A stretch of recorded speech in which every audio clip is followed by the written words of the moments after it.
Be me. 38-year-old CEO of my tech company. Founded this company 7 years ago with 3 other people. We make enterprise data management solutions. Grew from 4 people in a co-working space to 140 employees and $80 million in annual revenue. Venture-backed, Series C funded, on track for IPO talks next year. Everything I've worked for since getting my MBA and spending 15 years climbing the tech industry ladder. But there's always been something bothering me about this industry. Sitting in board meetings, looking around, counting. Investors, 7 men, 2 women. C-suite, 6 men including me making 1 woman. Engineering leads, all men. I notice everything. Notice how men interrupt me in meetings. Notice how they explain things I already know. Notice the client dinners where I'm the only woman at a table of 12. Notice the golf outings I don't get invited to. Notice the culture fit conversations that somehow always favor hiring more men. I didn't claw my way to the top of this industry to perpetuate the same broken systems. Start really examining our company demographics last spring. Engineering, 84% male. Product, 71% male. Sales, 68% male. Even HR is 50-50, when it should be our strongest female department. Bring this up at executive meeting. Marcus, my CTO, says, "We hire the best candidates regardless of gender." That phrase makes my blood boil. Regardless of gender is code for maintaining the status quo. It ignores systemic barriers, ignores socialization that pushes girls away from STEM, ignores confidence gaps created by patriarchal structures, ignores that best is defined by criteria created by and for men. I smile and nod, but I'm done listening to this. Spend the next month having quiet conversations with our female employees. Learn about microaggressions they face daily. Learn about being talked over in stand-ups. Learn about ideas ignored until a man says the same thing. Learn about comments about their clothes, their voices, their aggression when they're assertive. Everything I suspected, confirmed. Start documenting everything. Have my assistant compile data on every project delay, every client complaint, every technical debt issue. Unsurprisingly, I can trace problems back to male-led initiatives. The cloud storage integration that went over budget by 40%, led by Marcus. The client we nearly lost last quarter, mismanaged by Brad in sales. The security patch that went out buggy, men in QA who cut corners. The pattern is clear once you look for it. Bring in consultants on organizational behavior. Expensive, but worth it. They confirm what I already know. Diversity drives innovation. Homogeneous teams have groupthink. Research is clear that gender-diverse companies perform better. Spend 3 months building my case. Getting board members on my side one by one. Emphasizing our need to differentiate in the market. Emphasizing our responsibility as industry leaders. Got 2 board members fully convinced. 3, more skeptical but willing to let me try limited initiatives. Frame it as bold vision for the future. Present comprehensive restructuring plan at August board meeting. We're going to become the first major tech company with a fully gender-balanced workforce. Show them the research. Show them the performance data from our competitors who prioritize diversity. Show them the consulting reports. Show them the PR value. Show them how this positions us for acquisition or IPO. Get conditional approval. Balanced workforce, they say. I nod and smile. Balance is just the beginning. Start with the obvious terminations. Marcus has to go first. He's been my biggest obstacle. Every gender initiative I've proposed, he's pushed back. Every hire I've wanted to make more inclusive, he's cited technical requirements. Call him into my office on a Friday afternoon. "Marcus, we're making organizational changes and your role is being eliminated." He looks stunned. "What? Why does this actually funny? Is this about the Q3 numbers?" Because the platform stability is actually ahead of... Wait. This isn't about any single metric. The company is evolving and we need leadership that aligns with our values going forward. I've been with the company since we were 8 people. I built the entire infrastructure from scratch. And we appreciate your contributions. Severance will be generous. He's still processing. Is this because I pushed back on the diversity quotas? I feel my jaw tighten. We don't have quotas, Marcus. We have equality initiatives. And the fact that you frame it that way proves this is the right decision. He leaves my office in a daze. Security escorts him out 20 minutes later. Watch from my window as he carries his box to his car, feel nothing but relief. This is what change looks like. It's uncomfortable, but necessary. Over the next 2 weeks, eliminate the CTO role, VP of Engineering, 4 engineering directors, and 12 senior engineers. Carefully documented performance issues for each. Not hard to find when you know what to look for. Cut 3 sales directors and 8 account executives. Restructure product team. Eliminate 2 product VPs and 6 product managers. Operations, finance, IT, clean sweep of senior male leadership. By mid-September, we've cut 47 male employees, mostly senior level, mostly high comp. HR director tries to raise concerns. This pattern of terminations could expose us to discrimination claims. She's been here too long. Thinking like them. Let her go too. Hire new HR director, woman who used to work at non-profit, focusing on women's workplace advancement. She gets it. Board gets nervous about the sudden exodus. Explain it's necessary to break old patterns. Explain we're eliminating redundancies and creating more efficient structure. Emphasize the cost savings from cutting high salary positions. They calm down when they see the expense reduction. Now comes the exciting part. Hiring the team I've always envisioned. Post every position with explicit language about our commitment to gender equity. Work with recruiters who specialize in placing women in tech. Partner with women in tech organizations. Applications flood in. So many talented women who've been overlooked by the industry. Women who went to good schools, have decent experience, but got stuck at lower levels. Women who face bias at traditional companies. Women who are hungry for opportunity. Review hundreds of applications personally. Make sure every hire aligns with the vision. By November, we've rebuilt the team. New CTO, woman who was senior engineer at mid-size company. New VP engineering, woman who led small team at startup. New engineering team, 23 women, backgrounds ranging from boot camps to CS degrees. New sales leadership, women who've worked in various industries. New product team, all women.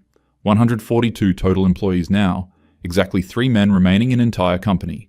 Facilities manager, 1 sales guy who covers our Midwest region remotely, and 1 engineer who works from our satellite office. Barely even noticed they're still here.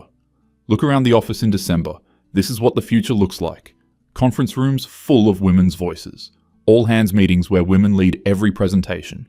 No more interruptions. No more talking over each other. Collaborative environment where everyone feels safe. Exactly what I envisioned. Announce at holiday party that we're now 97% women. Everyone cheers. This is the team that will take us to IPO. This is the team that will change the industry. January brings first small concerns. Release of our Q4 product updates gets pushed. New CTO, Rebecca, says the team needs more time. The code base is really complex, and we're still getting up to speed on Marcus's architecture. That's fine, quality over speed. Client kickoff meetings for new implementations start having issues. One client emails that our technical team couldn't answer basic questions about database optimization. Forward to Rebecca. Please ensure the team is prepared for client calls. She responds that the client's questions were very specific to legacy systems. Fair enough. These things take time. Team is still learning. February brings more delays. Major client was supposed to go live with expanded integration. They're our second biggest account, $4 million annually. Launch gets pushed by 3 weeks. Their VP of technology calls me directly. We've been trying to work with your team, but honestly, they don't seem to understand our infrastructure requirements. I'll personally ensure we get the right resources assigned. Talk to Rebecca. She says the client is being demanding and unrealistic. Says their legacy systems are poorly documented. Says they keep changing requirements. I know how difficult clients can be, especially men who don't want to work with women's technical expertise. Have our account team smooth things over. March is when things start getting critical. Implementation finally happens. Breaks their entire reporting system. Their data warehouse stops syncing. They have to roll back. Their CTO is furious. Your team deployed without proper testing. We explicitly outlined the testing protocols and they were ignored. This is amateur hour. Rebecca says they followed our standard deployment process. Says the client's infrastructure had undocumented dependencies. Have to comp them 2 months of service. $666,000 hit. Board meeting that week is tense. What happened with the client? Asked David, lead investor. Integration complexity with their legacy systems. We're implementing better discovery processes. This is a significant client. Can we ensure this doesn't happen again? Absolutely. The team is learning from this. Notice him exchanging glances with other board members. April brings Q1 results. Revenue is flat. Should have grown 15% based on contracts. Dig into numbers with new CFO, Patricia. We're not delivering implementations. Backlog of 19 client projects waiting. Engineering is bottlenecked. Rebecca says the team is working as fast as they can. The technical debt from the previous team is significant. We're having to refactor a lot of code. How long until we're caught up? Honestly, maybe Q3. We need to stabilize the platform first. Q3 is 6 months away. Start getting pulled into client calls personally, something I never had to do before. We had people for this. $2.8 million annual client considering leaving. Your support response times have tripled. Issues that used to get resolved in hours are taking days. We can't operate like this.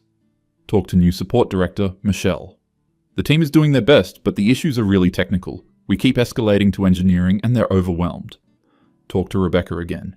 Engineering can't be support's crutch. We need product team to document better and support to solve tier 1 issues. The product documentation doesn't cover the actual implementation complexity, and support doesn't have technical background to solve real issues. Then we need to train them better. With what bandwidth? May board meeting is hostile. Q1 results are officially bad. Revenue flat, expenses up from all the hiring, profit margin compressed by 8 points. Client satisfaction scores dropped 22 points. Renewal rate dropped from 94% to 81%. What is happening? David isn't even trying to be diplomatic. We're working through transition challenges. This is expected when you restructure. It's been 6 months. When does transition end and performance begin? Q3, we'll see stabilization. Q4, back to growth. You need to fix this, fast. Our next fund has LPs asking questions about this investment. Spend every day now, in emergency mode, client escalations constantly. $3.2 million client, our third largest. Their implementation has been delayed 4 times. Now they're 8 months past original timeline. Their CEO emails me directly. We've paid you $240,000 in implementation fees and have nothing to show for it. Either deliver in 30 days or we're terminating and pursuing legal remedies. Pull Rebecca into office. They need to go live in 30 days. That's impossible. The integration requires... I don't care what it requires. Make it happen. The team is already working 60-hour weeks. Then they work 70. This client cannot walk. She looks at me with something like resentment. Maybe if we had more experienced... Don't. We have talented people. They need to execute. Launch happens on day 29. It's buggy. Crashes twice in first week. Data sync issues cause inventory discrepancies. They find the problems before their customers do, thankfully. But their trust is gone. June brings the exodus. $3.2 million client terminates. $2.8 million client terminates. $4 million client reduces contract by 60%, drops to minimal service tier. $3.2 million becomes $1.3 million. $7.9 million in annual revenue gone in 3 weeks. Board calls, emergency meeting. I'm prepared with recovery plan, show pipeline of new prospects, show product improvements coming in Q3, show client retention initiatives. David cuts me off. Stop. I need you to be honest. Can your current team execute? Feel my defenses rising. Yes. They need more time and resources. You've had time, you've had budget. Results are getting worse, not better. Rebuilding a company culture doesn't happen overnight. I'm not talking about culture. Can your engineering team build and ship product reliably? They're learning complex systems. That's not what I asked. Everyone's staring at me. Yes, they can execute. Then why aren't they? They are. Rome wasn't built in. The company was built in 2 years. Marcus and the original team built everything we're still selling. What's been built in the last 6 months? Feel heat rising in my face. We've been stabilizing, refactoring, improving. Name 1 new feature shipped to clients. Mind goes blank. We've been so focused on keeping existing things running. We're in consolidation phase. You're in crisis phase. And I'm not confident in the recovery plan. Meeting ends badly. July is hell.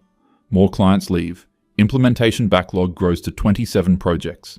Support tickets have average resolution time of 11 days. Used to be same day for most issues. Sales team can't close deals. Prospects ask about client references. Our former advocates won't return calls. One prospect does back-channel reference checks. Emails me directly. We heard some concerning things about your platform stability and support. Can you address? Whatever they heard was bad enough they don't even want to schedule a demo. Engineering is in chaos. Rebecca admits the team is struggling. The platform architecture is really complex. A lot of it doesn't make sense. We're trying to understand why Marcus built things certain ways. Can you figure it out? We're trying, but honestly, some of this is beyond our team's experience level. First time she's admitted it. What do you need? Senior architects who know distributed systems, the kind of people who've built infrastructure at scale. Hire them. We've tried it. Our reputation in the market is not good right now, and the really qualified candidates are expensive and mostly... She stops. Mostly what? Mostly male. The women with that level of experience are rare and already placed at top companies. Feel my stomach drop. So hire the qualified candidates regardless of, can't even finish the sentence. Everything I've built this on. Just do what you need to do. August board meeting, I'm prepared for battle. But they're not even fighting anymore. David speaks for everyone. The other board members and I have discussed this extensively. We need to make a change. The room tilts. What kind of change? Leadership change. We're looking for an interim CEO while you transition to a different role. You're firing me. We're restructuring. You can remain as Chief Vision Officer or take severance. This is my company. I founded this. You founded it with 3 other people who we bought out 2 years ago, and you've been CEO under the board's appointment. That appointment is ending. You're doing this because I prioritized gender equity, because I challenged the status quo. We're doing this because revenue is down 28%, client retention is catastrophic, and the company is headed for insolvency. Give me more time. We don't have more time. We have runway for 8 more months at current burn rate. We need someone who can stop the bleeding. Feel tears forming. Refuse to let them see. Who are you bringing in? We're talking to several candidates. Interim CEO will start in 2 weeks. Walk out of that meeting in a fog. Everything I worked for. Everything I sacrificed. Destroyed because I tried to do the right thing. 2 weeks later, meet the interim CEO, Steve. Of course it's a Steve, 58 years old, grey hair, been CEO of 3 tech companies. Turnaround specialist, they call him, which means he cuts costs and sells what's left. Watch him tour the office. Watch him meet the team. Watch him review the numbers. Week 2, he starts individual meetings with everyone. Week 3, he calls me in.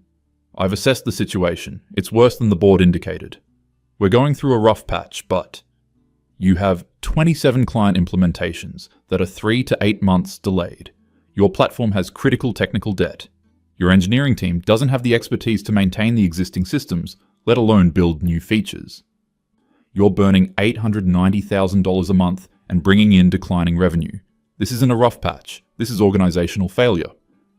The team needs more support and, I've spoken with your team. They are honest about being in over their heads. Rebecca told me directly she doesn't know how to fix the core platform issues. Then we need to hire... I've been doing this 30 years. I know what a capable team looks like and what a struggling team looks like. Your team is drowning. Say nothing. I need to ask you something directly. Where are the people who built this platform originally? We restructured last year. I know. Where are they now? I don't know. Various companies. You're going to need to find them. Feel my chest tighten. Why? Because they're the only ones who can save this. My team can. Your team can't. I'm sorry, but it's true. We need the people who built this to come stabilize it while we figure out next steps. I'm not doing that. Then I'll have the board do it. But it'll be better coming from you. Spend 3 days avoiding this. Finally have my assistant track down contact info. Marcus first. Find him on LinkedIn.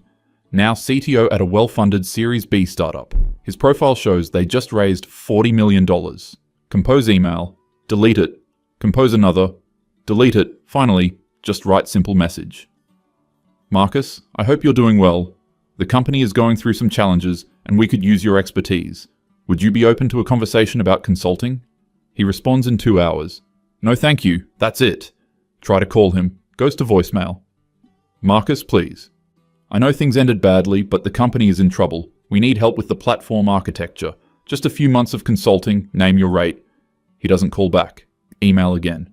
Marcus, I'm asking you to consider what's best for the company. We built this together. There are 142 people whose jobs depend on this company surviving. Please. This time, he responds. You built it with me, Brad, Anish, and Sarah. Then you systematically removed everyone who built it. You made it very clear you didn't value our contributions. Now you have what you wanted, a company without us. I hope you figure it out, but I'm not interested in fixing what you broke. Good luck. Try Brad next. VP of Sales at a Fortune 500 now. Same response. Try the engineering directors. One is at another major tech company. One started his own company. One is CTO at a competitor. All say no. Some politely, some bluntly.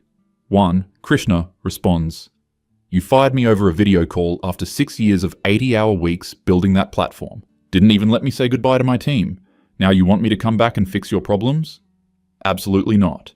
And I've talked to the others. None of them are interested either. You made your choices. September board meeting. Steve presents his findings. The technical debt is insurmountable with current team. I've reached out to the original engineering leadership about consulting. They all declined. David looks at me. You tried too? Nod. They won't even take my calls. What about offering them significant equity, premium rates? Steve shakes his head. It's not about money. They've all moved on to good positions. And frankly, there's bad blood. They feel disrespected by how their tenure ended. So what are our options? Sell the company for whatever we can get, or shut down and return remaining capital to investors. The room goes silent. There's no recovery path? Asks one board member. Not that I can see. We can't deliver for current clients, so they're leaving. We can't take new clients because we can't implement. We can't fix the platform because we don't have the expertise. It's a death spiral. What about hiring new senior engineers? Our reputation is damaged. We're not getting quality candidates. And even if we did, they'd need 6 to 9 months to understand this code base well enough to fix it. We don't have 6 to 9 months of runway. October brings the final collapse. 2 more major clients terminate. We're down to $38 million in annual revenue from $80 million 18 months ago. Layoffs start. Steve cuts the team to 60 people. November, we get an acquisition offer. Competitor offers $12 million for the customer list and technology. Company that was valued at $120 million in Series C, now worth $12 million. Board votes to accept. I vote against. Doesn't matter. December, the deal closes. Acquiring company takes the codebase and clients. Keeps 22 employees. Everyone else gets severance. I get my severance too. $400,000. I made $280,000 salary plus options worth millions on paper. Now I get $400,000 and worthless equity. Final office closing day, I walk through empty floors. Desks abandoned, whiteboards still showing sprint plans that will never complete. Conference rooms where I announced our bold new vision. All gone. Sit in my office one last time. Think about what I was trying to build. Think about how certain I was. Think about all the warning signs I ignored. Think about best candidate regardless of gender, and how much I hated that phrase. Think about Marcus carrying his box to his car. Think about 142 people who trusted me. Think about the clients we failed. Think about the investors who lost money. All because I was so sure I was right. So sure that gender mattered more than experience. So sure that my vision mattered more than execution. So sure that I was fixing something broken, built exactly what I wanted, and it collapsed. Steve stops by my office. You heading out? Yeah. For what it's worth, your intentions were good. Doesn't matter now. No, it doesn't. Can I ask you something? Do you think it could have worked? If the team had been more experienced, if we'd had more time? He considers for a long moment. Honestly, the premise was flawed. You can't build a great company by excluding talented people for any reason. Gender, race, age, whatever. You build great companies by finding the best people and creating environments where they can do their best work. Sometimes that means fixing discrimination, fixing bias, fixing broken systems. But the fix isn't discrimination in the other direction. The fix is actual fairness. I thought I was creating fairness. You were creating revenge. There's a difference. Nothing to say to that. Walk out for the last time. Building lobby is empty. Company logo still on the wall. Won't be there much longer. Drive home in silence.